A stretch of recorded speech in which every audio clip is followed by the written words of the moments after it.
चलिए भाई देखिए, so we were studying about Kumaon commissioner. अभी तक याद रखना, पहला टॉपिक हमने इंट्रोडक्शन पढ़ा, इंट्रोडक्शन के बाद कुमाऊं के कमिश्नर पढ़ा। कुमाऊं के हम 5 कमिश्नर्स पढ़ चुके हैं। छठे कुमाऊं कमिश्नर के बारे में वर्तमान समय में भी हम पढ़ रहे हैं, जिनका नाम है हेनरी रैमजे। जिनका नाम क्या है? Henry Ramsay. हेनरी रैमजे के बारे में हमने बेसिक जितने भी पॉइंट्स होते हैं वो सारे पॉइंट्स कवर कर दिए हैं। आपको 2 पॉइंट बहुत अच्छे तरीके से याद रखने हैं। साउथ इंडिया, दक्षिण भारत, यानी कि अगर आप साउथ इंडिया कह रहा हूं मैं, तराई वाला जो क्षेत्र होता है, तराई वाले क्षेत्र का निर्माता अगर पूछेगा तो आप क्या बोलेंगे? Henry Ramsay. क्लियर हो गया ना? सिमिलरली अगर आपसे पूछेगा कंजर्वेटर ऑफ फॉरेस्ट तो आप क्या बोलेंगे? Henry Ramsay. हेनरी रैमजे के समय में और भी कई सारी चीजें हुई थी, जैसे ट्रेन का आना। 1864 के अंतर्गत सबसे पहले काठगोदाम वाले क्षेत्र में ट्रेन की पटरियां बिछा दी गई थी। ट्रेन आई 1884 के अंतर्गत, वो बाद में भी बात कर सकते हैं, इसकी कोई टेंशन नहीं। समझ आ रहा है ना? फिलहाल के लिए ध्यान से सुनिएगा। तो जो हम आपको पढ़ा रहे थे उन भाई साहब का नाम है हेनरी रैमजे। और हेनरी रैमजे जो भाई साहब हैं, इनका जो कार्यकाल था 1856 से लेकर के 1884, और आप जानते हैं इसी समय में रिवोल्ट ऑफ 1857 होता है। सर किसकी क्रांति होती है? 1857। ठीक है ना? अब हम आज का एक टॉपिक पढ़ रहे हैं हेनरी रैमजे। जो आपने हेडिंग डाली होगी अपनी कॉपी में, हेनरी रैमजे के पॉइंट लिखे होंगे, उसी के अंतर्गत एक सब हेडिंग बनाइएगा, रिवोल्ट ऑफ 1857 इन उत्तराखंड। क्या हेडिंग बनाएंगे आप? रिवोल्ट ऑफ 1857 इन उत्तराखंड। उत्तराखंड में 1857 की क्रांति। क्या हेडिंग बनाएंगे आप? उत्तराखंड में 1857 की क्रांति। उत्तराखंड में 1857 की क्रांति। चलो थोड़ा सा क्रांति करेंगे, समझो। अगर आपको पता होगा कि sir what was the revolt of 1857, आखिर 1857 की क्रांति क्या थी? What was the revolt of 1857? अलग अलग इतिहासकार इसको अलग अलग चीज से देखते हैं, अलग अलग नजरिए से देखते हैं कि 1857 की क्रांति को किस तरीके से प्रस्तुत किया जाए। मगर हम आपको बताएं 2-3 इंपॉर्टेंट चीजें, ध्यान से समझिएगा। देखो, अगर हम रिवोल्ट ऑफ 1857 के बारे में बात करेंगे तो भारत में जो ये 1857 की क्रांति वह मेरठ से स्टार्ट होती है। कहां से स्टार्ट होती है? मेरठ में एक जगह पड़ती है, कौन सी? कालीपलटन। कौन सी जगह पड़ती है? कालीपलटन। मेरठ के पेपर में आता है, याद रखना। भारत में 1857 की क्रांति मेरठ के कालीपलटन से शुरू हुई। पहला इंपॉर्टेंट क्वेश्चन, भारत की बात कर रहे हैं। हाँ अभी हम ध्यान से बस सुनते रहिएगा। देखो, भारत में ऐसा कहा जाता है ना, 80 कारण बताते हैं आपको 1857 की क्रांति क्यों हुई। जब आप जानेंगे कि what was the cause of 1857 revolt in India, then only you will able to know that why या what was the role of Uttarakhand in the revolt of 1857। समझ में आ रहा है ना? सुनिएगा बहुत अच्छे तरीके से। 1856 के अंत तक भारत के अंतर्गत जो ब्रिटिश सेना हुआ करती थी, आप जानते हैं ब्रिटिश सेना में भारतीय सैनिकों को भी भर्ती किया जाता था। तो जो भारतीय सैनिक या ब्रिटिश सैनिक जो हुआ करते थे, 1857 से पहले जिन बंदूकों का प्रयोग करते थे उन बंदूकों को कहा जाता था ब्राउन बेस। उन बंदूकों को क्या कहा जाता था? Brown base. वह लकड़ी की बंदूकें हुआ करती थी। 1857 जनवरी की बात है, ब्रिटिश सेना के अंतर्गत इनफील्ड राइफल, किसका कौन सी बंदूक आ गई? Enfield rifle. समझ में आ रहा है ना? मतलब अब लकड़ी की बंदूकों की जगह लोहे की बंदूकें आ गई। और जो लोहे की बंदूकें होती थी उनमें जो कारतूस था, उसके कारतूस का ऊपर की क्लिप मुंह से निकाल करके उसमें फिट करनी होती थी। समझ में आ रहा है ना? और किसी व्यक्ति द्वारा यह सूचना फैला दी गई थी कि जो कारतूस हैं वह गाय और भैंसों की चमड़े से बने हुए। समझ में आ रहा है ना? तो एक आदमी हुआ करता था, लेफ्टिनेंट, एक आदमी हुआ करता था मंगल पांडे। कौन हुआ करते थे? मंगल पांडे। जब मंगल पांडे को बात पता चली तो मंगल पांडे ने बोला भाई मैं इनका प्रयोग नहीं करूंगा। समझ में आ रहा? और जो उसका कंपनी कमांडर था लेफ्टिनेंट बग, उसका नाम क्या था? Lieutenant bug. तो लेफ्टिनेंट बग ने जब उससे जबरदस्ती करी तो मंगल पांडे ने लेफ्टिनेंट बग को गोली मार दी। समझ आ रहा? फिर मंगल पांडे को एग्जीक्यूट कर दिया गया, मंगल पांडे को फांसी दे दी गई। और ये जो घटना होती है बंगाल के अंतर्गत, ये घटना कहां हुई?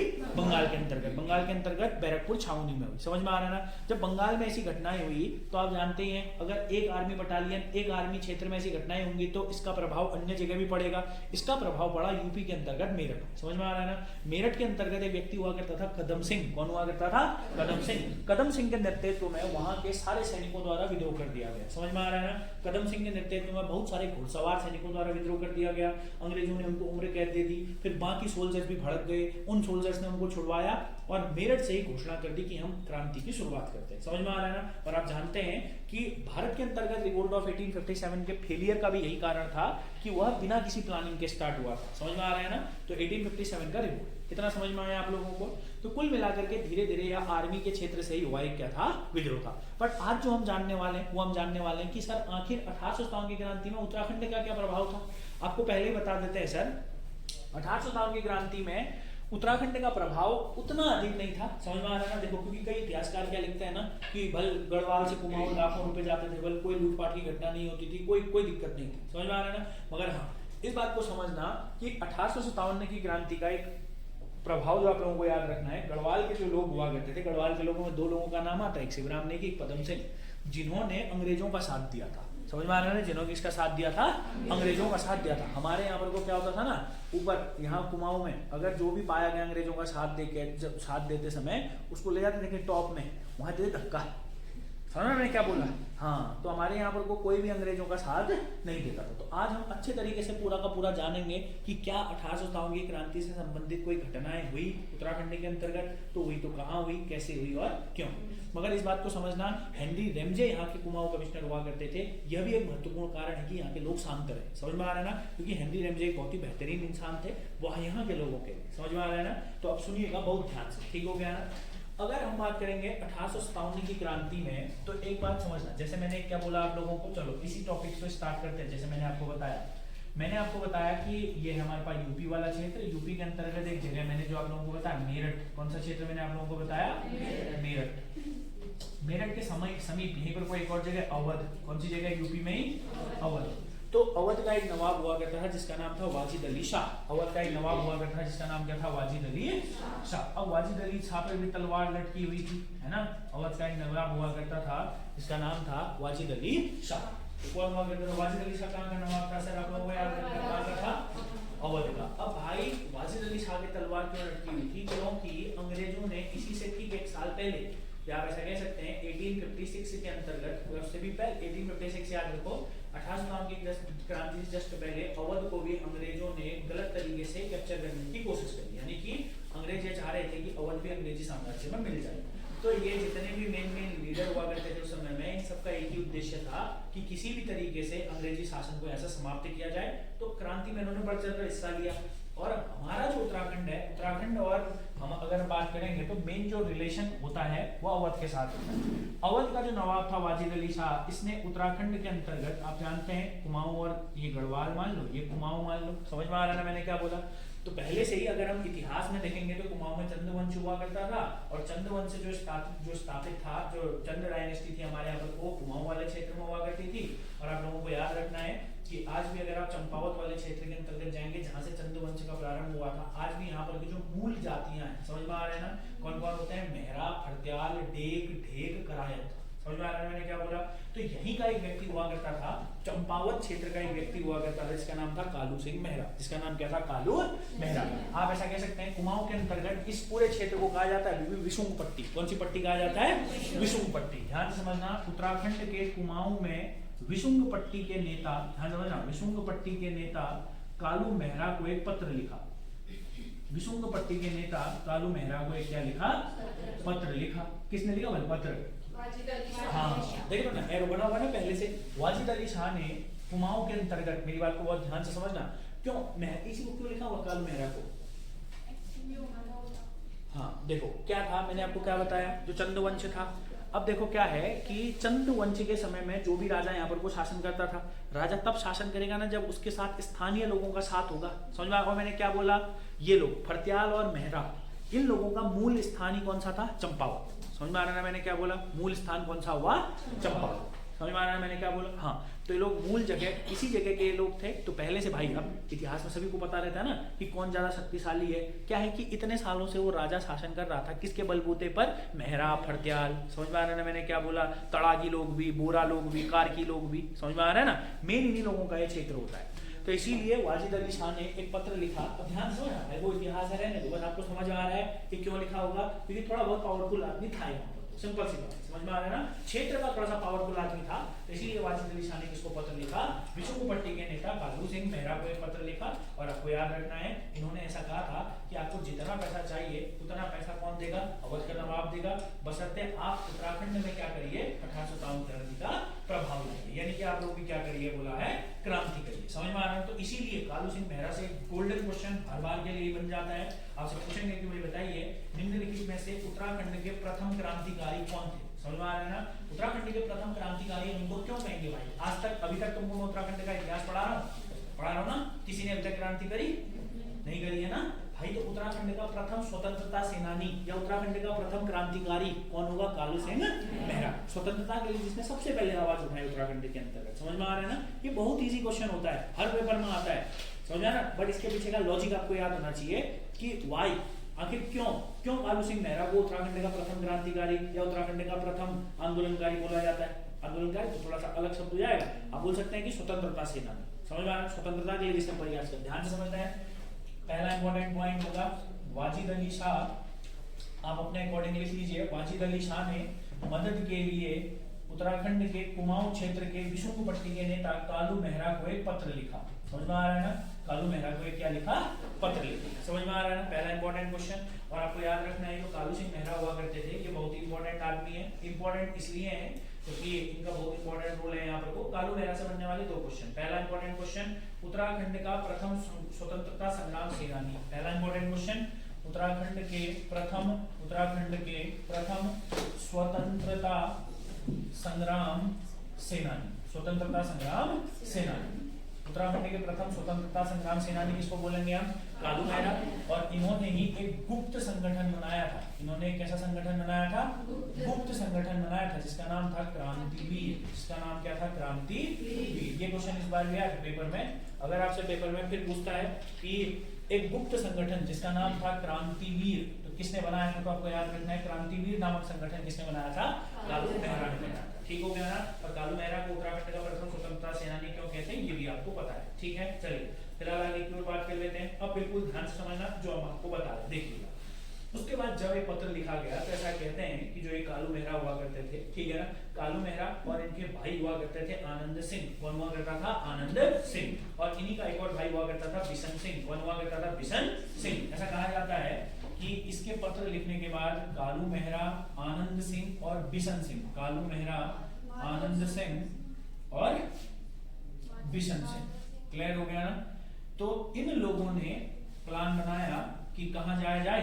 इन सभी लोगों ने प्लान बनाया कि अब कहां जाया जाएगा? किसे मिलने जाया जाएगा? वाजिद अली शाह से। किसे मिलने जाया जाएगा बताओ? वाजिद अली शाह से। और आप लोगों को एक बहुत ही अच्छे तरीके से याद रखना है, ये तीनों के तीनों गए किससे मिलने के लिए? वाजिद अली शाह से। ये तीनों मिलने गए वाजिद अली शाह से। और आपको एक और व्यक्ति याद रखना है जिसका नाम हुआ करता था माधव सिंह। कौन हुआ करता था? माधव सिंह। कालू मेहरा का एक और भाई हुआ करता था माधव सिंह। और माधव सिंह को इन्होंने भेजा अंग्रेजों की टोली में। इसको कहाँ भेजा गया? अंग्रेजों की टोली में। बोला गया कि आप अंग्रेजों की टोली में या आप ब्रिटिश सेना में भर्ती हो जाइए। और इसका काम यह हुआ करता था कि ये सारी इंफॉर्मेशन जो भी अंग्रेजों की गतिविधियां हैं वो आकर किसको देगा? कालू मेहरा को देगा। समझ में आ रहा है? तो आपको याद रखना है कि ये सारे लोग मिलने पहुंचे किससे? वाजिद अली शाह से। और इसको भेजा गया अंग्रेजों की टोली में, ताकि अंग्रेजों की जितनी भी सारी की सारी चीजें हैं वो हमें, मतलब क्या ना, आप ऐसा लिख सकते हैं कि जो माधव सिंह हुआ करता था इसने कालू सिंह मेहरा के कहने पर किसका साथ दिया? सर, अंग्रेजों का साथ दिया। समझ में आ रहा है मैंने क्या बोला? आगे की ओर बात करते हैं। बाद में ऐसा कहते हैं कि जब ये लोग वापस आ रहे थे तो ऊनखेंडा नामक स्थान पर, समझ में आ रहा है, आप ऐसा बोल सकते हैं कि अंग्रेजों ने आते समय इनको पकड़ लिया। और ऐसा कहा जाता है कि जो कालू सिंह मेहरा था उस समय में भागने में सफल हुए। समझ में आ रहा है? मगर इन दोनों को वापस आते समय पकड़ लिया, इन दोनों को फांसी दे दी। इन दोनों को क्या दे दी थी सर? फांसी दे दी गई। ध्यान से समझना मैंने क्या बोला। इन दोनों को क्या दे दी सर? फांसी दे दी। और कालू सिंह मेहरा को भारत के अंतर्गत 52 अलग अलग जेलों में फैलाया गया। समझ में आ रहा है ना? यानी कि इसको टाइम टू टाइम अलग अलग 52 जेलों में इसको कैद रखा। 52 जेल में कैद रखने का मतलब समझते हो? क्योंकि ना अभी देखना, एक ये आदमी है और एक और आदमी आ गया थोड़े दिनों बाद 1930 में, है ना, वीर चंद्र सिंह गढ़वाली। समझा? इनको एक जेल में रखते नहीं थे क्योंकि वहां ना इनसे और लोग भी प्रेरित हो जाते थे, है ना, क्रांति करने के लिए। समझा ना मैंने क्या बोला? मैं इसके लिए एक बहुत अच्छा एग्जांपल हर बार देता हूँ। अगर आप में से किसने गैंग्स ऑफ वासेपुर मूवी देखी है? जिस समय में सरदार खान मारता है ना, विधायक के बेटे को, वो जेल में जाता है। जेल में जाते हुए क्या कहता है? मार दिए। किसको मारे? विधायक के बेटे को। कहाँ मारे? एसपी ऑफिस में ही मार दिए। समझ में मैं क्या कह रहा हूँ? कौन बोलता है ऐसा? वो आदमी है कौन बोलता? जेल में ऐसे जाते हैं, पुलिस वाले ले जाते हैं जेल में, जाते जाते ये डायलॉग बोलता है, मार दिए। एक दूसरे दो बोलता ना, दूसरा बोलता है किसको मारे, है ना, तेरे बोलता विधायक के बेटे को मारे। कहाँ मारे? एसपी ऑफिस में ही कूट दिए बोलता है ना। क्यों बोलता है? लोगों को लगेगा ना दहशत फैलेगी। मगर यहाँ पर को थोड़ा सा कहानी अलग है।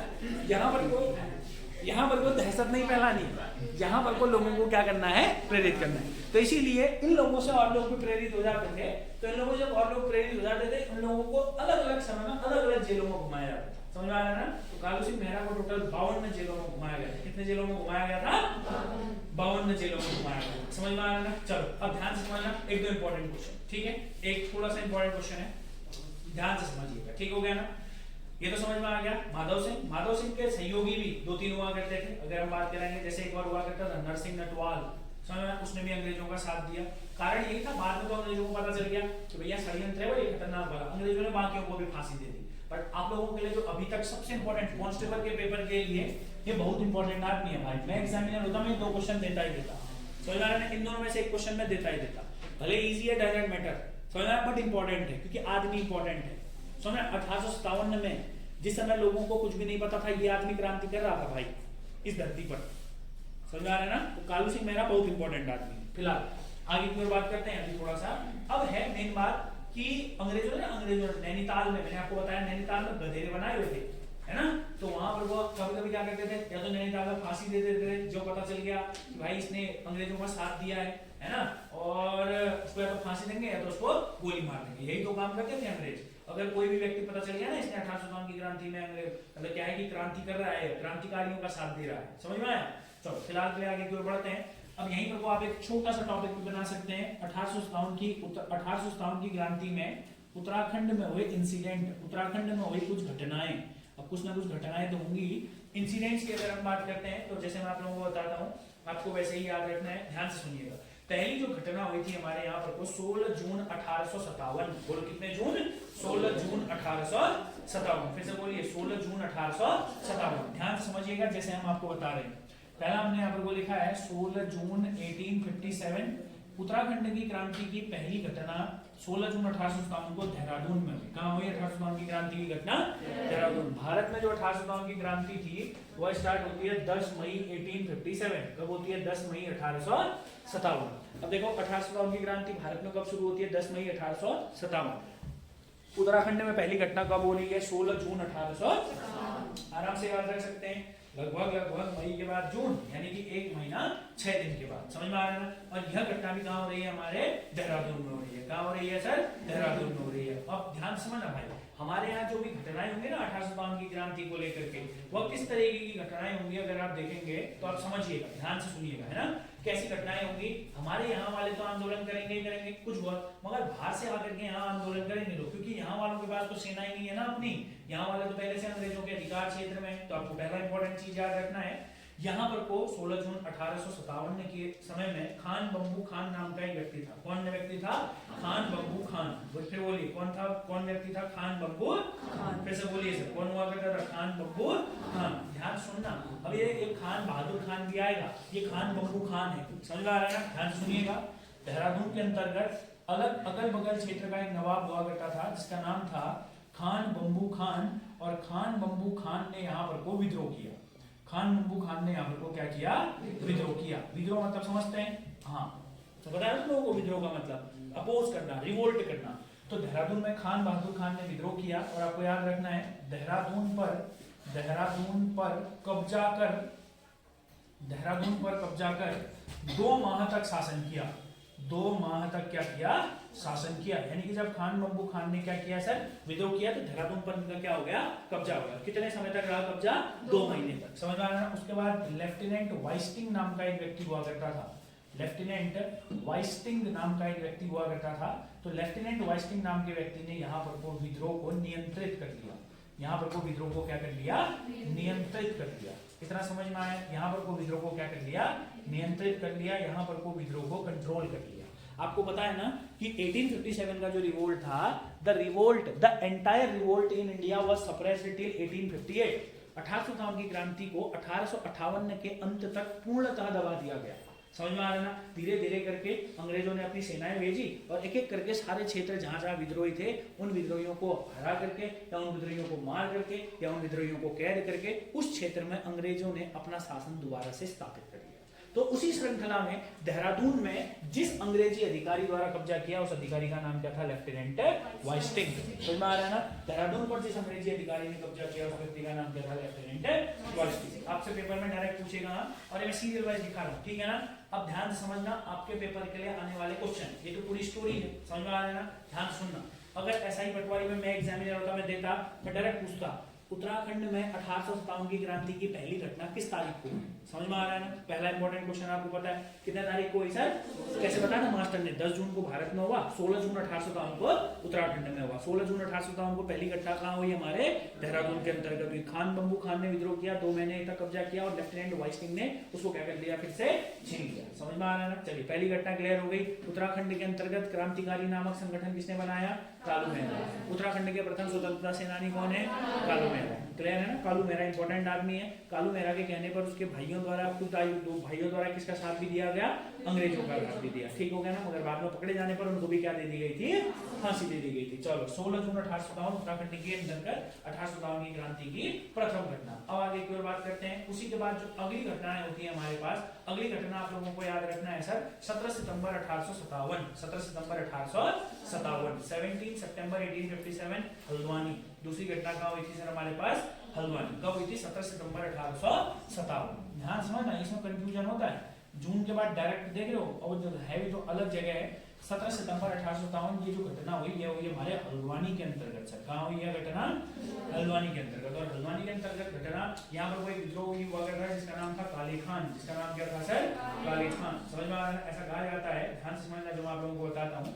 बरेली का एक नवाब हुआ करता था जिसका नाम था खान बहादुर खान। बरेली का एक नवाब हुआ करता था जिसका नाम क्या था? खान बहादुर खान। तो खान बहादुर खान ने काले खान के नेतृत्व में 1000 व्यक्तियों वाली एक सेना को कहाँ भेजा? हमारे हल्द्वानी भेजा। किसने भेजा? खान बहादुर खान ने। खान बहादुर खान कहाँ का नवाब था? बरेली का। ठीक हो गया ना? खान बहादुर खान ने भेजा किसको? तो आप लोगों को याद रखना है काले खान को भेजना। और काले खान ने कहाँ विद्रोह किया? हमारे पास हल्द्वानी के अंतर्गत। मगर याद रखना है कैप्टन मैक्सवेल। किस व्यक्ति के द्वारा? कैप्टन मैक्सवेल के द्वारा इस विद्रोह को भी क्या कर दिया गया? सप्रेस कर दिया गया। काले खान विद्रोही था, है ना? और मैंने आपको बताया लेफ्टिनेंट मैक्सवेल, लेफ्टिनेंट मैक्सवेल नाम के अधिकारी द्वारा इस विद्रोह को क्या कर दिया गया? नियंत्रित कर दिया गया। चलिए आगे के भाई कैप्टन मैक्सवेल, लेफ्टिनेंट नहीं होगा, कैप्टन मैक्सवेल के द्वारा इसको क्या कर दिया गया? नियंत्रित कर दिया गया भाई, कंट्रोल कर दिया गया। ठीक है, चलिए आगे की ओर बात करते हैं। एक और घटना, अंतिम घटना आपको याद रखनी है 16 अक्टूबर 1857। 16 अक्टूबर 1857। अब देखो मैंने क्या बोला, ये काले खान कौन थे? किसने भेजा काले खान को? खान बहादुर खान। जब काले खान वाली सेना पराजित हुई तो खान बहादुर खान ने बोला काले खान तेरे बस का कुछ नहीं, मेरे को आना पड़ेगा। समझ ना? तो ठीक एक महीने बाद, भले तारीख 16 तारीख है, एक महीना होने से ठीक एक दिन पहले 16 तारीख को 16 सितंबर 1857, 16 सितंबर अक्टूबर सॉरी हाँ 16 अक्टूबर 1857, 16 अक्टूबर 1857 को खान बहादुर खान अपनी खुद की एक सेना लेकर के कहाँ आ गया? हमारा खान बहादुर खान। खान बहादुर खान कौन था रे? बरेली का नवाब। खान बहादुर खान अपनी एक सेना लेकर के, पूरी की पूरी सेना लेकर के आया हल्द्वानी। खान बहादुर खान, अब बहुत बढ़िया क्वेश्चन बनेगा एक यहाँ पर से। हाँ, अब मैंने क्या बोला आप लोगों को? पहले वो 1000 सैनिक भेजे। 1000 सैनिकों को किसने? हमारे मैक्सवेल ने क्या कर दिया? कंट्रोल कर दिया। अरे किसने कंट्रोल कर दिया? मैक्सवेल ने। मगर यहाँ पर कोई दिक्कत हो गई भाई, यहाँ पर को भैया आप कंट्रोल करने में थोड़ा सा मतलब दिक्कत है ना? मतलब बहुत बड़ी सेना लेकर आ गए खान बहादुर खान। मगर हेनरी रैमजे बहुत दिमाग वाला आदमी था। हेनरी रैमजे को एक बात पता थी कि ये बस एक ही आदमी से डरते, बस गोरखाओं से। किससे डरते हैं लोग? गोरखाओं से। गोरखा महान, तुम जानते हो खतरनाक आदमी थे गोरखा हमारे, थे कि नहीं थे? हाँ ठीक है भाई, नहीं थे अगर तुम्हें नहीं पता? अरे थे, मैं कह रहा हूँ ना, मानो। ठीक है, थे। तो हेनरी रैमजे ने क्या किया? हेनरी रैमजे ने तत्कालीन प्रभाव पर, याद रखना है, हेनरी रैमजे के द्वारा गोरखाओं की एक सेना बनाई गई जिसे हम लोग बोलते हैं रणवीर सेना। कौन सी सेना बोलते हैं? रणवीर सेना। ये बहुत अच्छा क्वेश्चन, ठीक हो गया ना? आपसे पेपर में डायरेक्ट पूछेगा। वही बताइए निम्नलिखित में से 1857 की क्रांति को कंट्रोल करने के लिए हेनरी रैमजे द्वारा किस सेना का गठित किया गया था? तो आपका आंसर होगा रणवीर सेना। रणवीर सेना में सारे के सारे लोग कौन थे? गोरखा। ठीक है, तो आपको याद रखना है इस विद्रोह को नियंत्रित किसने किया? तो आपका आंसर है इस विद्रोह को नियंत्रित किया था गोरखाओं वाली रणवीर सेना के द्वारा। ठीक है ना? इसने गोरखाओं को मदद ली और गोरखाओं की रणवीर सेना के ने इस पूरे के पूरे विद्रोह को क्या किया? सप्रेस किया। क्लियर है भाई आप लोगों को? रणवीर सेना क्लियर है ना? रणवीर सेना का गठन किस मतलब किस कुमाऊं कमिश्नर के समय में हुआ? तो आप क्या बोलेंगे सर? Henry Ramsay. और रणवीर सेना में सारे के सारे कौन लोग हुआ करते थे? तो गोरखा लोग हुआ करते थे। कौन लोग हुआ करते थे सर? गोरखा लोग हुआ करते थे। क्लियर हो गया ना? चलिए, अगर आप लोगों को इतने में किसी को कोई भी डाउट है तो आप लोग पूछ सकते हैं। ठीक हो गया? हाँ, बड़ा आगे की ओर थोड़ा सा भैया अब है इंपॉर्टेंट एक दो चीजें और, ठीक है। डेट होती है 1857 की क्रांति। मैंने आपको बताया उत्तराखंड में ज्यादा घटनाएं नहीं हुई, बट मैंने आपको बताया कुछ बहुत गढ़वाली लोग थे जिन्होंने किसका साथ दिया सर, अंग्रेजों का साथ दिया। अरे किसका साथ दिया, अरे अंग्रेजों का साथ दिया। अब एक छोटा सा इसी के अंतर्गत एक और टॉपिक आता है 1857 की क्रांति का उत्तराखंड में प्रभाव। What was the effect of revolt of 1857 इन उत्तराखंड। उत्तराखंड में 1859 का क्या प्रभाव पड़ा। अब देखो ध्यान से समझना भाई, प्रभाव थोड़ा सा अच्छा है जो आप लोगों ने समझना है। देखिए सबसे इंपॉर्टेंट चीज क्या है सर, देखो क्या था, पूरे भारत में क्रांति हुई। कहाँ हुई क्रांति, हाँ भारत में, पूरे भारत में क्रांति हो रही है, क्रांति हो रही है। जो क्रांतिकारी है वो बहुत खतरनाक आदमी है। क्रांतिकारी किसी भी अंग्रेज को ना डायरेक्ट पहुंचा रहे ऊपर, है ना। तो उस समय में क्या हुआ कि जहां पर को जो संवेदनशील क्षेत्र थे, संवेदनशील क्षेत्रों का मतलब समझते हैं आप लोग, हाँ यानी कि ऐसे क्षेत्र जहां पर को 1857 की क्रांति बहुत खतरनाक तरीके से हो रही थी। तो उस समय उन सारे जितने भी वहाँ यूरोपीय लोग होते थे उन सारे लोगों ने अपने लिए एक सेफ जगह ढूंढने का काम किया। और आप जानते हैं कि उस समय में एक सेफ जगह काफी हुआ करता था हमारा उत्तराखंड वाला क्षेत्र, क्योंकि पहाड़ी क्षेत्र था, यहाँ के लोग सीधे साधे होते, तुम जानते हो, मैं पता है तुमको पता है ना कितने सीधे होते पहाड़ी लोग, है ना, हाँ बहुत सीधे होते पहाड़ी लोग। तो इसीलिए जितने भी यूरोपीय थे उन्होंने कहा कि हम पहाड़ की ओर चढ़ने वाला है, वहाँ आराम है। तो आपको याद रखना है इसका एक पहला प्रभाव क्या पड़ा, जितने भी ईसाई लोग थे, है ना, नैनीताल आए, है ना, उनके लिए बड़े पिकनिक हो गए भाई, वहाँ मारकाट चल रही, यहाँ कुछ नहीं वाला, आसान शांति है ना। अगर कोई ज्यादा बोल रहा है तो गोरखा भेजो वहाँ, आज इतने बढ़िया बनाती समझ मैंने क्या कहा आप लोगों को। हाँ तो आपको याद रखना है पहला जो प्रभाव पड़ा वह पड़ा incoming of Christian missionaries, Christian missionaries का आगमन। और क्रिश्चियन मिशनरीज आई कैसे सर, है वहां दिक्कत है, यहाँ शांत एरिया है, तो उन्होंने कहा कि हम कहाँ की ओर जाएंगे कुछ दिनों के लिए, पहाड़ों की ओर चलेंगे, मतलब कहाँ चलेंगे, हमारे उत्तराखंड आएंगे। तो पहला प्रभाव ध्यान से सुनिएगा दोस्त, है ना, हाँ बहुत अच्छे तरीके से सुनिएगा। अगर हम प्रभाव के बारे में बात करेंगे तो आपको याद रखना है पहला प्रभाव क्या हुआ, क्रिश्चियन मिशनरीज का आगमन हुआ। क्रिश्चियन मिशनरी समझते हैं ईसाई मिशनरियों का आगमन। अच्छा अगर आपसे क्वेश्चन पूछेगा निम्नलिखित में से किस कुमाऊं कमिश्नर द्वारा ईसाई मिशनरियों को प्रोत्साहन दिया गया, तो आप लोग याद रखेंगे क्रिश्चियन मिशनरीज को किसने प्रमोट किया था, हेनरी रैमजे। रैमजे कहता है यहाँ मत आओ तो आते नहीं, हेनरी रैमजे तो कह रहा है ना आओ बल, जिसको दिक्कत है यही रहोगे, कह रहा है कि नहीं कह रहा है, कह रहा है, मैं कह रहा हूँ तुमसे ऐसा ही कहा हेनरी रैमजे ने, ठीक है। हाँ तो आपको याद रखना है ईसाई मिशनरियों का आगमन। अब यहाँ से दो बहुत बढ़िया क्वेश्चन बनते हैं जो मैं आपको बता रहा हूँ, सुनना ध्यान से। उसके बाद इसी के समय में क्या हुआ सर, 1857 के रिजल्ट के अनुसार 1858 में आपको याद रखना है 1858 में पादरी विलियम बटलर के द्वारा, क्या बोला मैंने आप लोगों को, पादरी विलियम बटलर के द्वारा नैनीताल में एक चर्च की स्थापना करी। किसकी स्थापना करी सर, चर्च की स्थापना करी। और आपको याद रखना है यही चर्च है आज भी भारत की पहली मेथोडिस्ट चर्च है, भारत की पहली मेथोडिस्ट चर्च है, ठीक है। तो ध्यान रखेंगे पहला प्रभाव क्या हुआ, ईसाई मिशनरियों का आगमन। क्या बोला मैंने यहाँ पर को, ईसाई मिशनरियों का आगमन, ईसाई मिशनरियों का आगमन, ईसाई मिशनरियों का आगमन, ठीक हो गया। जब ईसाई मिशनरी आए तो एक पादरी भी आया, क्या नाम था उसका, विलियम बटलर, पादरी विलियम बटलर। कब है राजस्थान का मैच, आज है, चलेगा आज बटलर अपना है, नहीं चला 3-4 मैचों से, तुमको पता है? चलो इधर देखो भाई, तुम में से क्रिकेट नहीं देखते हो कोई भी, देखते हैं क्या कह रही है मंजू, देख हाँ स्पोर्ट देखते हैं बस। तो पादरी विलियम बटलर ने ही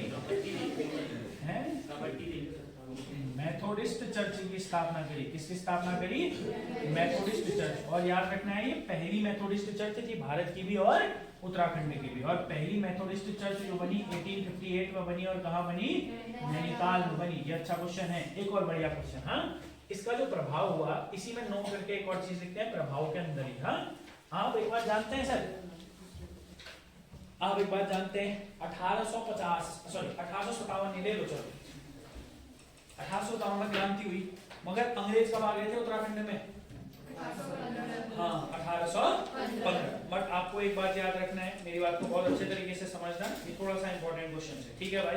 हमारे यहाँ पर को अगर हम बात करते हैं 1850 से ही ईसाइयों का धीरे धीरे प्रभाव हो चुका था। कब से धीरे धीरे प्रभाव कब से हो चुका था, 1850। 1857 की क्रांति के बाद तो मुख्य प्रभाव पड़ा, मगर प्रभाव कब से पढ़ने लग गया था? धीरे धीरे 1850। तो आपसे एक क्वेश्चन पूछा जाएगा, याद रखना है, आपसे पूछा जाएगा अल्मोड़ा में ईसाई बनाने का काम कब से शुरू हुआ? अल्मोड़ा में ईसाई बनाने का काम कब से शुरू हुआ? तो आपको याद रखना है, नोट करके 1850 में ही अल्मोड़ा से ईसाई बनाने का कार्य प्रारंभ हुआ। ईसाई बनाने का कार्य मतलब क्या है ना, ईसाई बनाने का कार्य क्या हुआ? प्रारंभ हुआ। ईसाई बनाने का कार्य शुरू हुआ। ईसाई बनाने का कार्य से क्या मतलब है? मतलब क्या है ना, वो क्या कर दे रहे थे? रिलीजन को कन्वर्ट कर दे रहे थे। रिलीजन को क्या कर दे रहे थे? कन्वर्ट। और ये इसका काम कहां से शुरू हुआ था? अल्मोड़ा से। कब शुरू हुआ था? 1850। एक व्यक्ति हुआ करता था पादरी बर्डन। कौन हुआ करता था? पादरी बर्डन। आपको याद रखना है, पादरी बर्डन नाम के व्यक्ति द्वारा अल्मोड़ा में ही एक चर्च और एक स्कूल की भी स्थापना करी थी। किसकी स्थापना करी थी? पादरी बर्डन द्वारा अल्मोड़ा में एक स्कूल और एक चर्च। तो अच्छा क्वेश्चन है, अगर पूछेगा अल्मोड़ा में चर्च की स्थापना तो आपका आंसर होगा पादरी बर्डन। और अगर पूछेगा नैनीताल में चर्च की स्थापना तो आप बोलेंगे पादरी बटलर। ठीक हो गया। एक वो बहुत अच्छा क्वेश्चन, ये पेपर में आ सकता है। ठीक है, 1876 मेन पॉइंट है। 1876 एक बोलो नहीं 1876 के अंतर्गत ये अल्मोड़ा से ईसाई बनाने का जो काम शुरू हुआ था ना सर, इसको मैं मिशन भी तो बोल सकता हूँ ना, वही तो है ना, ईसाई बनाने का एक मिशन है। तो आपको याद रखना है 1876 में ये जो ऊपर लिखा है ये, इस मिशन का केंद्र द्वाराहाट को बनाया गया। किसको बनाया गया? द्वाराहाट को बनाया गया। कहाँ द्वाराहाट? अल्मोड़ा के अंतर्गत, सभी लोग जानते हैं ना।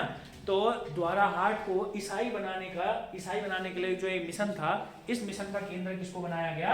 द्वाराहाट। तो ये दोनों क्वेश्चन बन सकते हैं यहाँ। ईसाई बनाने के मिशन का केंद्र कहाँ था? बोलोगे द्वाराहाट। बोलो कब बनाया? तो 1876।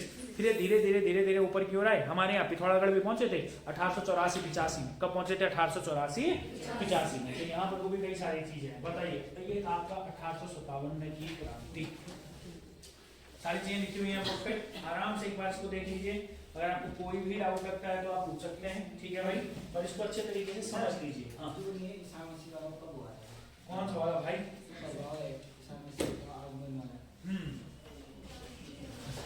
देख ध्यान से समझना। हाँ सही पूछ रहा है। देख ईसा मसीह को लाएंगे अभी, देख तू टेंशन मत ले। 1857 की क्रांति हो गई, हुई रे लड़की, 57 की क्रांति हो गई। अब 1857 में पूरे भारत में क्रांति हो रही है। क्रांति समझता है? मान लिया अगर मैंने बोला अभी क्रांति करो, मैंने बोला मेरे खिलाफ क्रांति करो, तुम क्या करोगे भाई? कई तो इधर गुस्से में मेरे को देख के, हाँ इसकी क्रांति अभी बनाएंगे है ना, एक मिनट में होती है ना। क्रांति मतलब क्या है भाई? विद्रोह करना। समझ रहा मैं क्या कह रहा हूँ? जैसे मान ले पूरे भारत में किसके खिलाफ क्रांति चल रही थी? अंग्रेजों के खिलाफ। ठीक है भाई, मगर एक सेफ जगह थी। एक सेफ जगह कहाँ थी अंग्रेजों के आने के लिए? उत्तराखंड। तो ये क्या लिखा है?